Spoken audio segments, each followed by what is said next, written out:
My sister's cries still echo in my head, sharp and desperate, like a knife slicing through the silence of that empty apartment. I was 16, juggling school and a part-time job, when I found Lily, barely 2, alone in her crib, soaked and starving, with Mom nowhere in sight.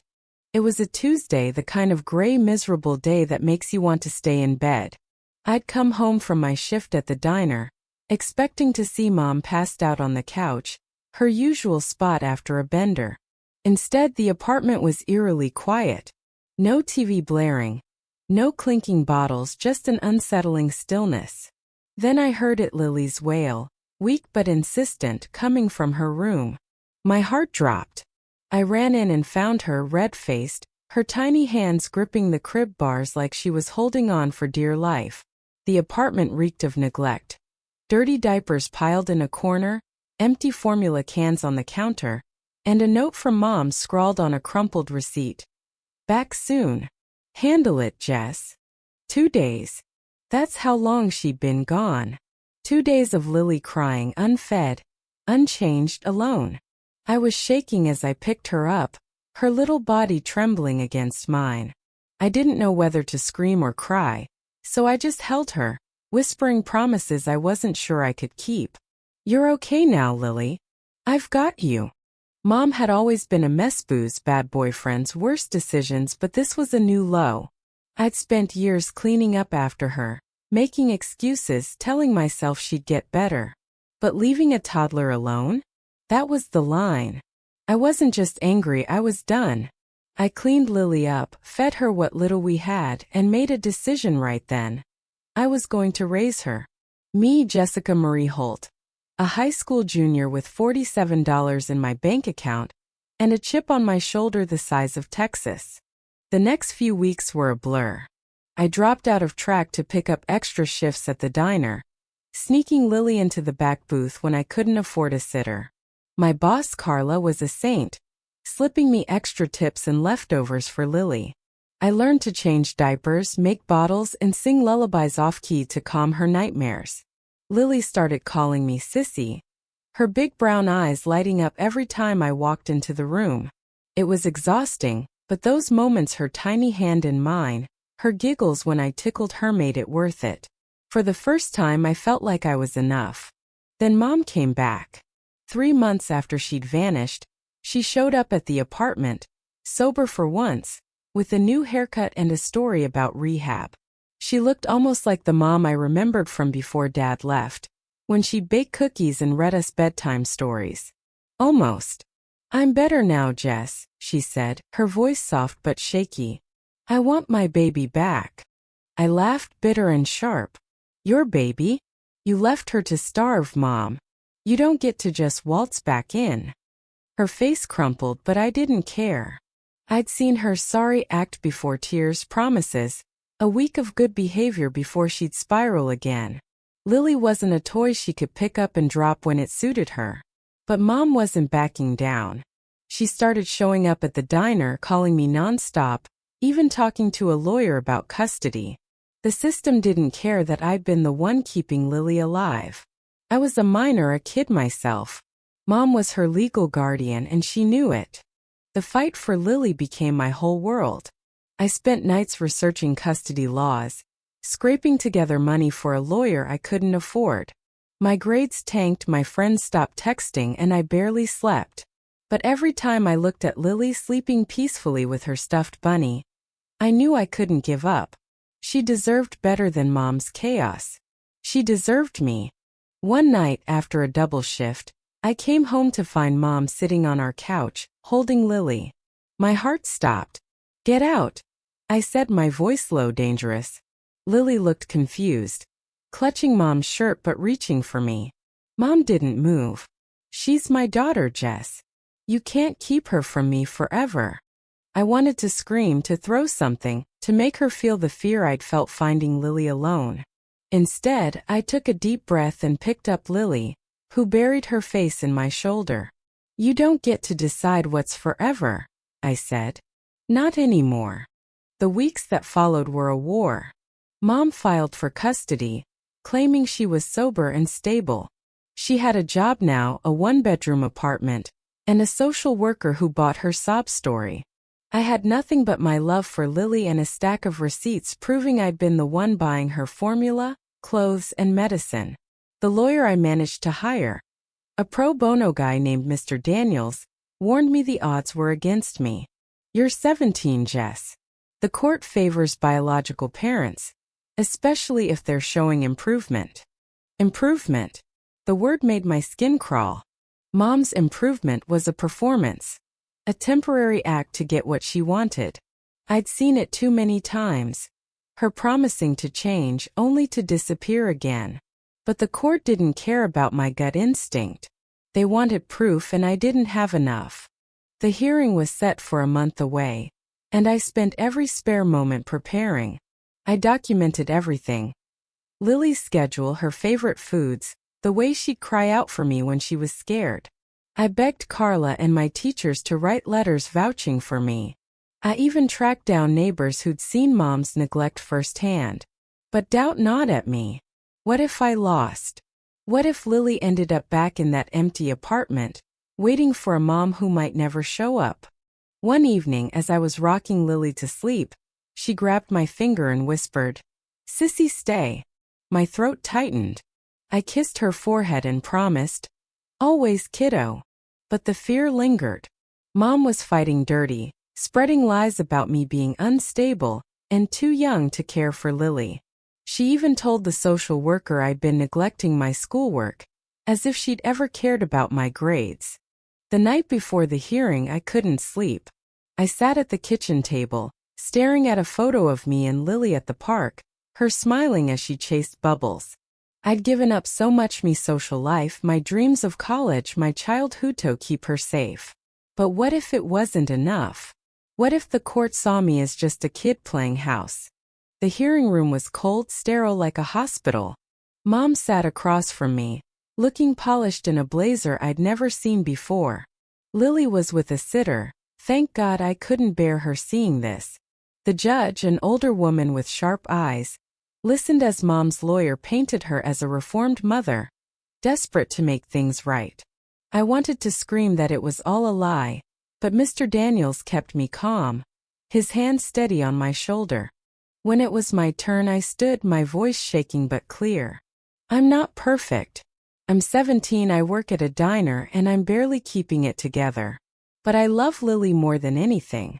I was there when she was starving, when she was scared, when she needed someone. I'm her family now, not because I want to be a hero, but because I had to be. Please don't take her away from me." The room was silent. Even Mom looked shaken, her eyes glistening. For a moment, I thought maybe she felt the weight of what she'd done. But then her lawyer started talking about her progress, and the moment passed.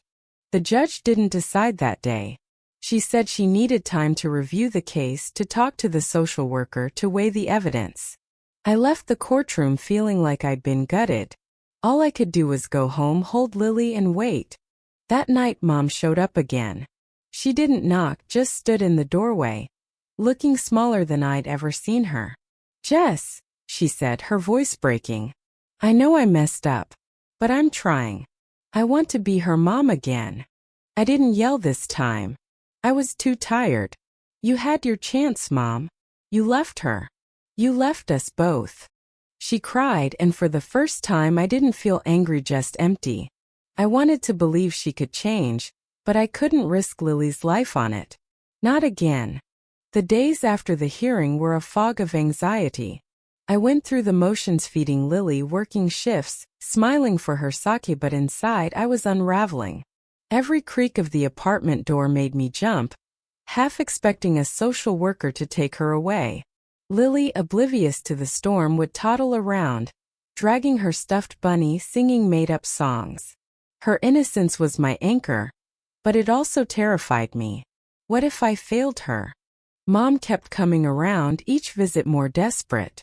She'd bring toys for Lily, cheap plastic things that broke in a day, as if that could erase what she'd done. I'd let her see Lily, but only with me there, watching like a hawk. Lily was shy around her, clinging to my leg, and it broke my heart to see Mom's face fall. Part of me wanted to believe she was trying, but the other part, The part that found Lily alone in that crib called and forgive her. Not yet. Maybe not ever.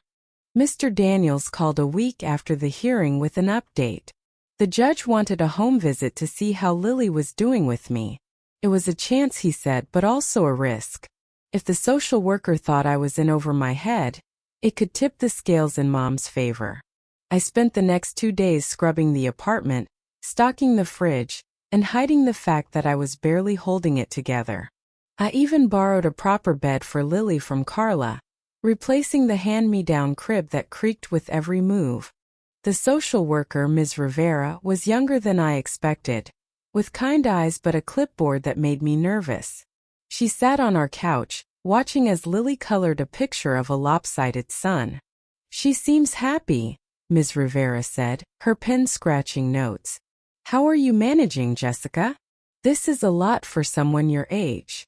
I wanted to lie to say it was easy, but her gaze was too steady. "It's hard," I admitted.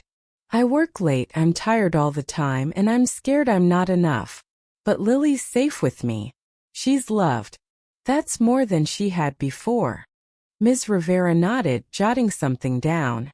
She asked about my finances, my school, my plans for the future. I told her the truth. I was barely passing my classes, I had $200 to my name, and college felt like a pipe dream. But I also told her about Lily's laugh, how she'd learned to say please and thank you, how she slept through the night now because she trusted I'd be there in the morning. When Ms. Rivera left, she didn't give me any promises, just a small smile that I clung to like a lifeline. Mom's home visit was the same day, and I wasn't allowed to be there. I paced the diner during my break, imagining Mom putting on her best act, her apartment spotless, her story polished. Carla found me crying in the storage room and pulled me into a hug. "You're doing everything you can, Jess," she said. "That's all anyone can ask." The waiting was torture. I'd lie awake at night, Lily curled up beside me, her soft breaths a reminder of what was at stake. I started having nightmares, Lily crying in that empty apartment, Mom's shadow looming over her. I'd wake up gasping, checking to make sure she was still there. I couldn't lose her. I wouldn't. 2 weeks later, Mr. Daniels called me to his office. His face was unreadable, and my stomach churned as I sat down. "The judge made her decision," he said, sliding a folder across the desk. "She's granting you temporary guardianship of Lily." I froze, the words not sinking in. "Temporary?" I whispered. He nodded. "It's not permanent, Jess. The court wants to give your mom a chance to prove herself. She'll have supervised visits with Lily, and in 6 months they'll reassess. But for now, Lily stays with you." Relief hit me like a tidal wave, followed by a sharp pang of fear. 6 months. I had 6 months to prove I could do this, to keep Lily safe while Mom tried to claw her way back. I thanked Mr. Daniels, my voice choked, and went home to hug Lily so tight she giggled and squirmed. The first supervised visit was at a community center, a sterile room with faded posters and a box of mismatched toys. Mom sat across from Lily, trying to coax her into playing with a toy truck. Lily just stared, clutching my hand. "It's okay, baby," I whispered, nudging her forward. Mom's eyes met mine, and for a second I saw something, raw regret, maybe, or shame. But I didn't let myself soften. Not yet. Over the next few months, Mom showed up consistently.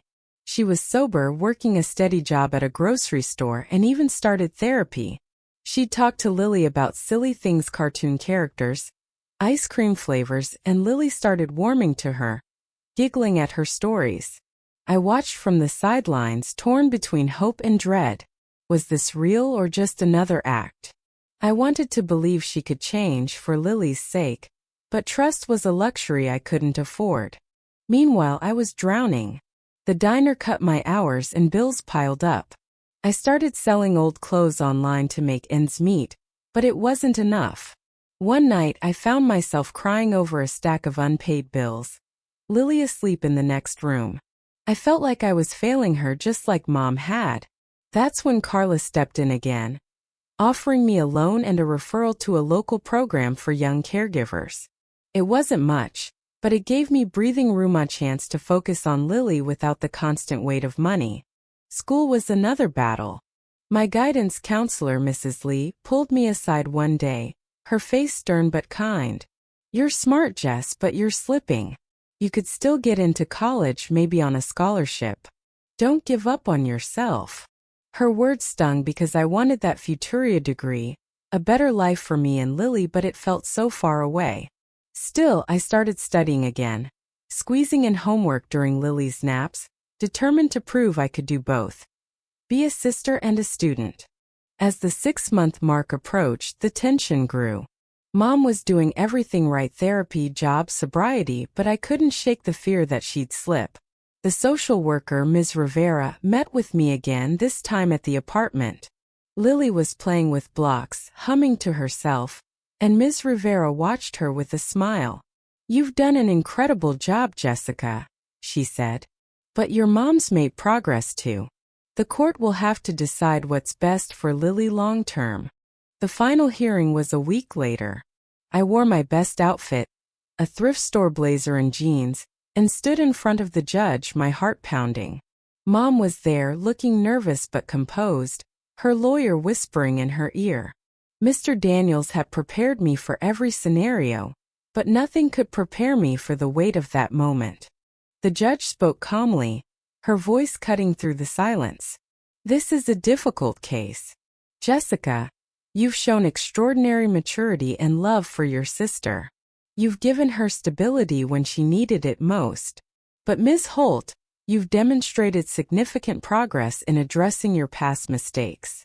The court's priority is Lily's well-being, and both of you have shown you can provide that, in different ways." My breath caught. Was she going to take Lily away? I gripped the edge of my chair, my knuckles white.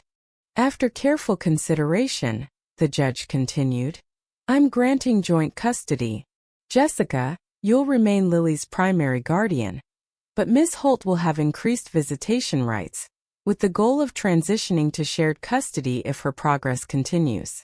We'll review again in a year." The words hit me like a punch, but not a knockout. Joint custody. I could keep Lily, but Mom would be part of her life more than I wanted, but maybe what Lily needed. I glanced at Mom, who was crying, her hands clasped tightly. For the first time, I saw her not as the woman who'd failed us, but as someone trying to claw her way back. It didn't erase the past, but it was something. That night I sat with Lily, reading her favorite book about a brave little fox. She snuggled against me, her bunny tucked under her arm, and I realized this was enough for now. I'd fight for her every day, no matter what. But I also knew Mom's fight wasn't over. She'd have to prove herself, not just to the court but to me. And to Lily. Life didn't get easier. I still worked too much, worried too much, dreamed too little. But Lily's laughter filled the apartment, and that was my fuel. Mom kept showing up, and slowly I let her in, not fully, but enough for Lily to know her. Enough for us to start rebuilding something broken. This story isn't just my nights about family, forgiveness, and the messy lines between right and wrong. Was I right to shut Mom out? Was she wrong to try to come back? Where does justice lie when love and pain collide? I don't have the answers, but maybe you do. Share your thoughts. What would you have done? How do you balance trust and protection when it's family at stake?